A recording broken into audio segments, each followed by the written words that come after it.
بہرحال اس سورہ مبارکہ کا جو اسلوب ہے میں نے عرض کیا دعائیہ ہے، البتہ قرآن مجید کے علم اور حکمت کے اعتبار سے، اس کے فلسفے کے اعتبار سے ایک بات سمجھ لینی چاہیے۔ قرآن کا فلسفہ یہ ہے کہ بنیادی ہدایت ہر انسان کے دل میں موجود ہے، بالقوہ، پوٹینشلی۔ یہ جو قرآن مجید یا اللہ کی کتابیں نازل ہوتی ہیں یہ انہیں ایکٹیویٹ کرتی ہیں، وہ اندر کی جو ڈورمنٹ کانشسنس ہے، خوابیدہ شعور جو ہے اسے بیدار کر کے اور پھر یہ کہ اسے اجاگر کرتی ہیں۔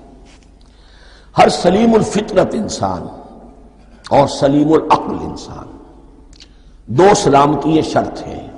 سلیم الفطرت، نیچر پرورٹڈ نہ ہو، فطرت مسخ نہ ہو گئی ہو، عقل سلیم ہو۔ ان دونوں چیزوں کا نتیجہ یہ نکلتا ہے کہ وہ انسان از خود، بغیر کسی وحی کی رہنمائی کے، بغیر کسی نبی کی تعلیم کے سے استفادہ کیے ہوئے از خود بھی کچھ حقائق تک پہنچ جاتا ہے۔ اور وہ حقائق کیا ہے؟ نمبر ایک یہ کہ اس کائنات کا ایک خالق ہے اور وہ ایک ہے، اور وہ تمام صفات کمال سے متصف ہے۔ نمبر دو یہ کہ انسان کی زندگی صرف یہ زندگی نہیں ہے، بلکہ ایک اور زندگی ہے کہ جس میں اس زندگی کے اعمال کے نتائج برآمد ہوں گے۔ یہ دو باتیں، اس کی زیادہ وضاحت کے ساتھ جو ہے اس کا تذکرہ آئے گا سورہ لقمان میں، جہاں حضرت لقمان کی شخصیت کا تذکرہ ہے۔ لیکن یہاں صرف یہ بات سمجھ لیجئے کہ قرآن کا فلسفہ یہ ہے کہ ہر انسان میں، ہر فرد نوع بشر میں جو اپنی ولادت کے وقت مسلم ہوتا ہے، حضور کی حدیث ہے کل مولود یولد علی الفطرہ ابواہ یحودانہ او ینصرانہ او یمجسانہ، ہر بچہ نوع انسانی کا فطرت اسلام پر پیدا ہوتا ہے، وہ فطرت کے اندر وہ ہدایت ودیت ہے۔ اب اگر وہ فطرت بس نہیں ہوئی اور عقل جو ہے وہ صحیح رخ پر کام کر رہی ہے تو ان دو حقائق تک وہ انسان خود پہنچ جائے گا۔ لیکن ان دونوں حقائق تک پہنچنے کے بعد اب وہ دست بستہ دعا کرے گا کہ اے رب اب مزید ہدایت تو مجھے عطا فرما۔ ایک تو یہ کہ میں کیا کروں کیا نہ کروں، میری عقل اس میں ٹھوکر کھا سکتی ہے، میں کسی اچھی چیز کو بری سمجھ سکتا ہوں، کسی بری کو اچھی سمجھ سکتا ہوں، تو مجھے صحیح راستہ، صحیح راہ ہدایت پر چلا۔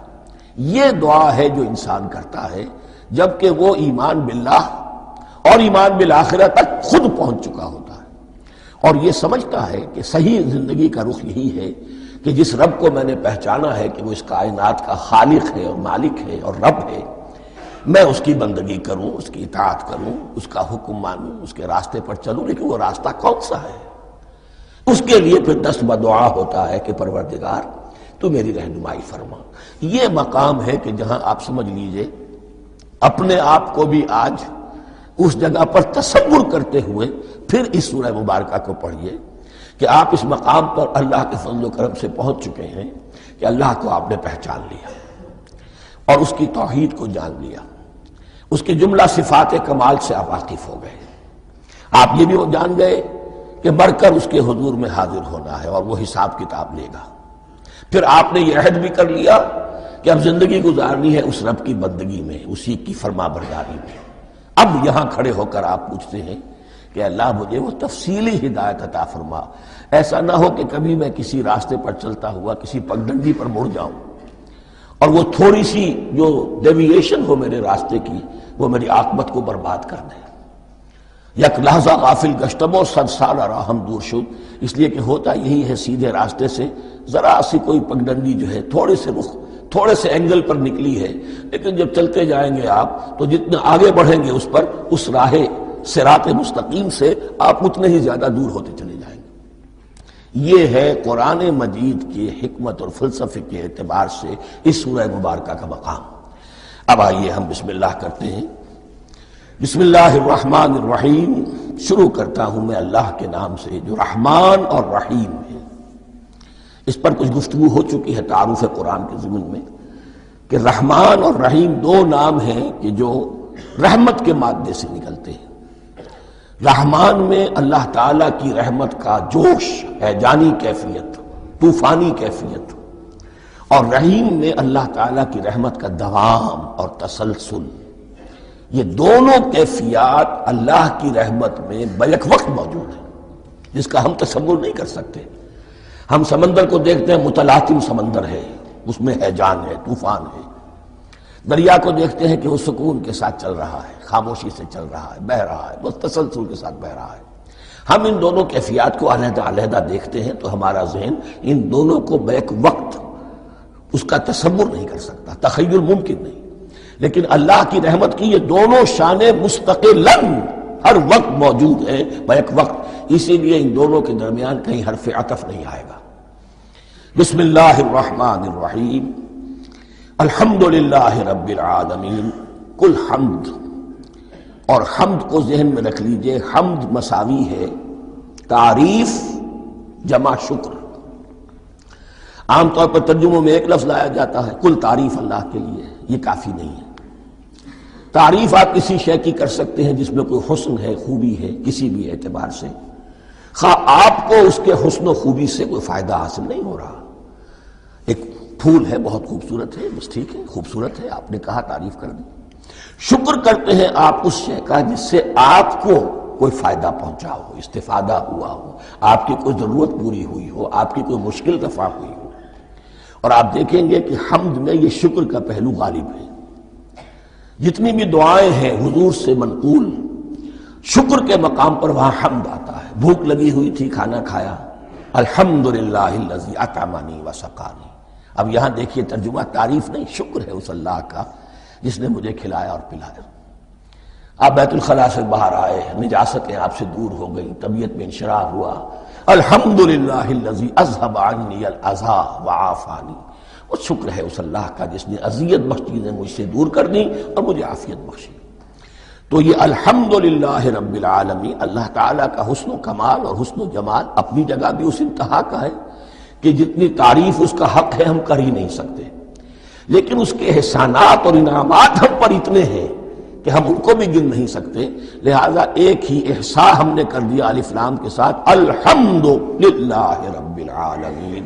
تمام تعریفیں اور کل شکر اللہ کے لیے ہیں کہ جو تمام جہانوں کا پروردگار ہے، رب ہے، مالک ہے۔ رب میں ایک مفہوم ہوتا ہے ربوبیت کا، اور اس میں مفہوم شامل ہوتا ہے تربیت کا، ربیانی صغیرہ۔ تو مالک ہونا اور تربیت دینا، آپ جس شے کے مالک ہوں گے آپ چاہیں گے اس میں بڑھوتری ہو، اس میں اضافہ ہو، وہ نشو و نما پائے۔ تو یہ دونوں چیزیں آپس میں ایک دوسرے کا جڑی ہوئی ہیں، پروردگار بھی اور مالک بھی۔ عام طور پر عربی میں رب کا لفظ مالک کے لیے آتا ہے، رب البیت، رب الدار، رب المال۔ تو معلوم وہاں پر ظاہر بات ہے کہ اس سے مراد کیا ہے، مال والا، گھر والا، گھر کا مالک۔ تو کل شکر اور کل تعریف اس اللہ کے لیے ہے جو تمام جہانوں کا مالک بھی ہے اور پروردگار بھی ہے۔ الرحمن الرحیم، رحمان ہے اور رحیم ہے۔ اب دوبارہ اس کی میں وضاحت نہیں کروں گا۔ مالک یوم الدین، یوم دین کا مختار مطلق ہے۔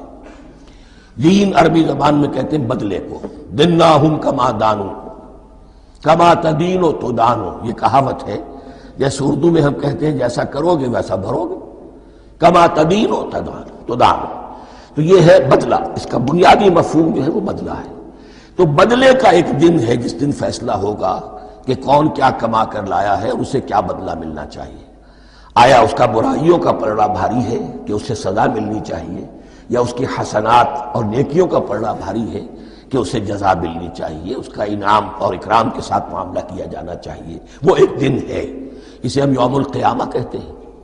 اور لیکن اصل بات جو یہاں کہی گئی، یعنی ایک جملے میں تین باتوں کا اعتراف ہو رہا ہے۔ بعث بعد الموت، ایک دن آئے گا کہ ہم مرنے کے بعد تمام انسان اٹھا لیے جائیں گے۔ پھر حساب و کتاب، پھر اللہ کے ہاں حاضری ہوگی اور حساب کتاب ہوگا۔ اور تیسرے یہ کہ اس حساب کتاب کے دن کا مختار مطلق اللہ ہے، یعنی کسی اور کو اپنے ذہن میں سہارا بنا کر آپ زندگی گزاریں کہ وہ مجھے چھڑا لے گا، یا وہ ہستی جو ہے اتنی زوردار ہے کہ وہ مجھے بچا لے گی، اس سے اپنے دل کو، اپنے ذہن کو بالکل پاک کر لیجئے۔ مالک یوم الدین، ایک دوسری جگہ پر قرآن میں آیا ہے، اس روز کوئی پکارنے والا پکارے گا، لمن الملک اليوم للہ الواحد القہار، آج کے دن کس کا اختیار مطلق ہے؟ اور پھر کہا جائے گا اللہ کے لیے الواحد قہار، جو پوری طرح چھایا ہوا ہے، بس تولی ہے۔ تو مالک یوم الدین، جو جزا و سزا کے دن کا مالک ہے۔ اب یہاں سے کلام ایک رخ بدل رہا ہے۔ ابھی تک تو یہ غائبانہ انداز میں کلام ہو رہا ہے، اللہ سے خطاب نہیں آیا اس میں ابھی۔ الحمدللہ رب العالمین الرحمن الرحیم مالک یوم الدین۔ اب خطاب ہے ایاک نعبد و ایاک نستعین، ہم صرف تیری ہی بندگی کرتے ہیں اور کریں گے، اور ہم صرف تجھ ہی سے مدد مانگتے ہیں اور مانگیں گے۔ یہ ترجمہ میں کیوں کر رہا ہوں کہ یہ فعل مضارع ہے۔ عربی زبان میں فعل مضارع حال اور مستقبل دونوں کو کور کرتا ہے۔